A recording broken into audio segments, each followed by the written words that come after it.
बोडके सवाल Maharashtra TV news मध्ये आपले स्वागत। आपण पाहतात सवाल महाराष्ट्राचा, तुमचा आमचा सर्वसामान्य जनतेचा सवाल महाराष्ट्राचा। सुरुवात करूया आजच्या ताज्या घडामोडी।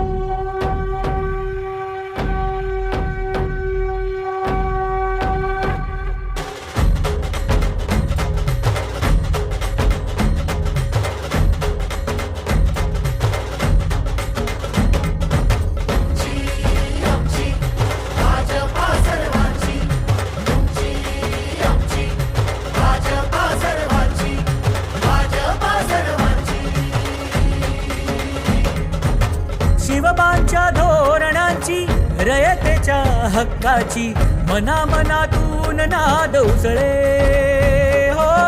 मराठीला अभिजात दर्जा कृती केली ही गर्वाची, अभिमानासाठी झटते हो, हो, हो।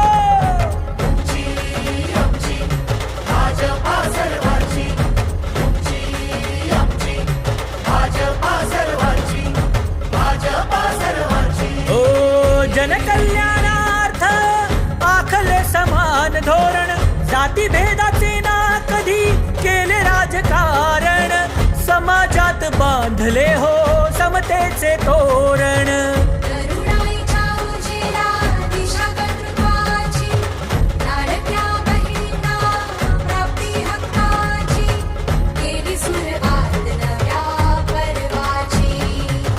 तुमची आमची भाजपा हो सर्वांची, तुमची आमची भाजपा सर्वांची, तुमची आमची भाजपा सर्वांची, भाजपा सर्वांची।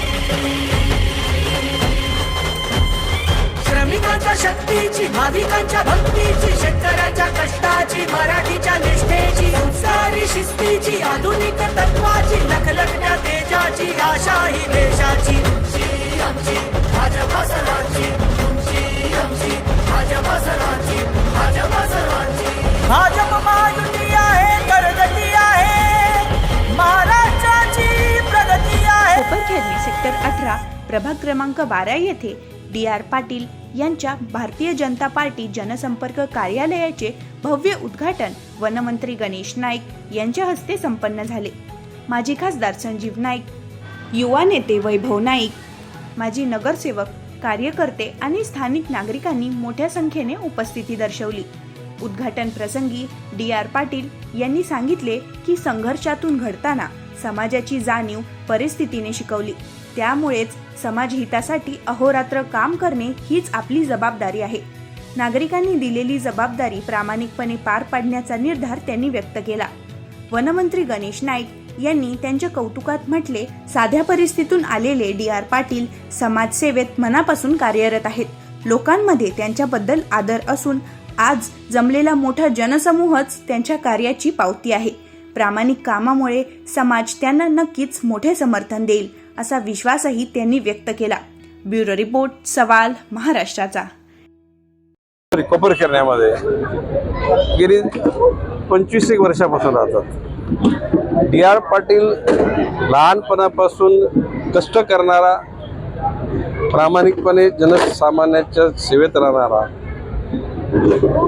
सर्व क्षेत्रात सहकार क्षेत्र ज्याच्यामध्ये कुक्कुटपालन असेल, ज्या ठिकाणी साखर कारखाना, बँक, पतपेढी आणि प्रामाणिकपणानं काम करणारा तरुण, नंतर तो आता प्रौढ झाला आहे, परंतु डी.आर. पाटलाच्या विषयी जनसामान्यामध्ये प्रेम आहे आणि अशा प्रकारची समाजसेवेला वाहून घेतलेली लोकच समाजाचे आधार बनतात आणि समाज त्यांना मोठा बनवतो। म्हणून डी.आर. पाटलांनी भारतीय जनता पक्षामध्ये प्रवेश फार पूर्वीच केलेला, त्यांनी कार्यालय उद्घाटन केलेलं आहे। भविष्यकाळामध्ये डी.आर. पाटलाच्या असलेल्या अनुभवाचा या नवी मुंबई शहराच्या विकासाकरता फायदा होईल असा मी विश्वास व्यक्त करतो।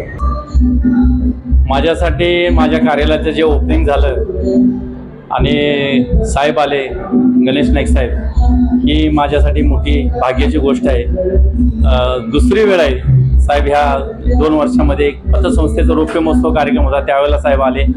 आज त्यांच्या शुभ हस्ते ह्या कार्यालयाचं उद्घाटन झालं आणि राजकीय जीवनामध्ये मी गेल्या 30 ते 35 वर्षामध्ये सामाजिक कार्य करतोय।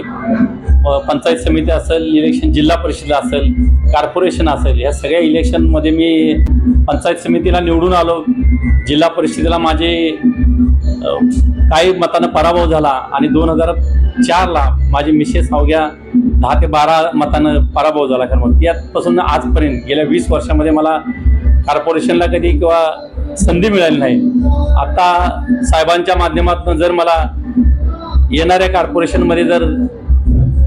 कॉर्पोरेशनसाठी जर संधी मिळाली तर निश्चितपणे माझा जो या सामाजिक जीवनाचा जो अनुभव आहे तो ह्या सामान्य लोकांसाठी मी रात्रंदिवस 24 आवर्स निश्चितपणाने मी काम करीन आणि कोपरखैना जनता असेल त्यांची सेवा करण्याची संधी मला मिळेल.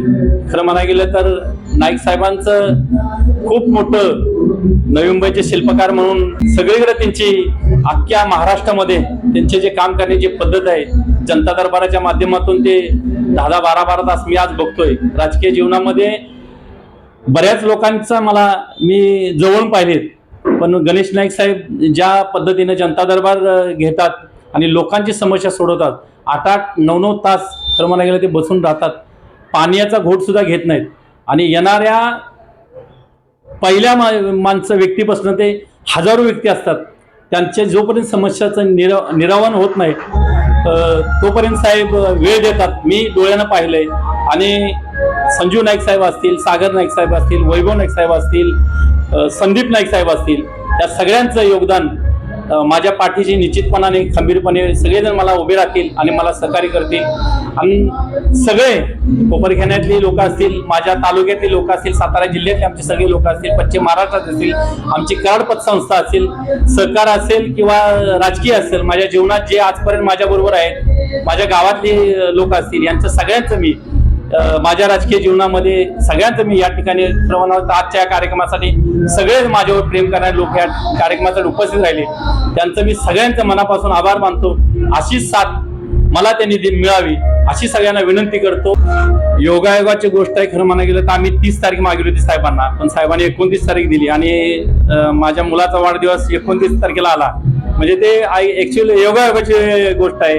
आणि तो सुद्धा खरं म्हणायला गेलं तर कोपरखैनामध्ये गेल्या 30 वर्षापासून मी कन्स्ट्रक्शनची सुद्धा कामं करतोय. हजारो लोकांचे घरं बनवली असतील, पण मी माझ्या याच्यामध्ये सांगतो की एकाही व्यक्तीला मी आजपर्यंत कुठल्या गोष्टीची फसवणूक किंवा असं कुठली वाईट गोष्ट माझ्याकडून कधी घडलेली नाही आणि यापुढे सुद्धा घडणार नाही. मी आज सहकार क्षेत्रामध्ये काम करतोय, पतसंस्थेमध्ये आहे, बँकेमध्ये होतो. अशा पद्धतीत मला जे काम करायला मिळालं खरं म्हणायला गेलं तर त्यामध्ये कधी कुणाचा नव्या पैशाला मी मगाशी नाईक साहेबांनी जसं सांगितलं तसं कधी कुणाला निमता नाही. आणि इथून पुढे सुद्धा मला राजकीय जीवनामध्ये मला पैशाची अपेक्षा नाही किंवा लोकांना माझ्याकडनं काय जर मदत झाली, त्यांचे काय प्रश्न सुटतील याच्यासाठीच माझी खरं म्हणायला गेली तर तळमळ राहील, यापुढे राहील एवढं निश्चित. खरं म्हणायला गेलं तर नाईक साहेब अतिशय प्रेमळ, स्वच्छ आणि एकदम धाडसी आणि छोट्या कार्यकर्त्याच्या पाठीमाग खंबीरपणे उभे राहून स्थानिक पातळी कुठलेही प्रश्न असू द्या. आता मी जे माझ्या पुतण्याचं ऑपरेशन केलं फोर्टीजला, साहेबांच्या, संजीव नाईक साहेबांच्या, वैभव नाईक साहेबांच्या खरं म्हणायला गेलं ह्या लोकांनी मला मदत केली. त्याचे 8 ऑपरेशन झाले आणि खरं म्हणायला गेलं त्याची परिस्थिती नव्हती. अशा वेळेस जर नवीन म्हणजे मी असताना आणि मला एवढं सवास करून घेतलं खरं म्हणायला गेलं तर जर मला साहेबांनी अशा वेळेस जर मदत नसती केली तर त्याच्यात अख्खं कुटुंब खरं म्हणायला गेलं तर उद्ध्वस्त झालं असतं. मी नाईक कुटुंबाची खरं म्हणायला गेलं तर मनापासून आभार मानीन आणि मी शब्द देतो तुम्हाला की इथून पुढे माझ्या राजकीय जीवनामध्ये मी कधीही नाईक कुटुंबाला आणि भारतीय जनता पार्टी असेल किंवा आमच्या पक्षातील तर सर्व नगरसेवक इथले स्थानिक असतील, भारतीताई असतील, रविकांत पाटील असतील, केशव अलंकार असतील, संदीप म्हात्रे असतील, शंकर मोरे असतील, इतर सर्व सगळ्यांचा आशीर्वाद किंवा सगळ्यांना सगळे सोबत घेऊन आम्ही काम करू एवढंच आपल्याला मी या ठिकाणी सांगू इच्छितो. आणि यापुढे खरं म्हणायला गेलं तर कोपरखैनामध्ये ज्या काही नागरी समस्या आहेत, मी आत्ता साहेबांना बोलवतो, खरं म्हणायला गेलं तो माझा मुद्दा राहून गेला की आता जे काही नागरी समस्या आहेत त्याचं डांबरीकरणाचं काम असेल, ड्रेनेज लाईनचं काम असेल, स्थानिक आमचे जे काही अंतर्गत जी आशुषेंची कंडोमेंट जी कामं आहेत ती खरं म्हणा गेले तर ह्या वार्डमध्ये खरं म्हणा गेले तर झालेलं नाही. ते यासाठी मी साहेब म्हणले निवेदन द्या आणि जे काय तुम्हाला जो काही निधी लागेल तो आपण निश्चितपणाने ह्या मार्गी लावतील.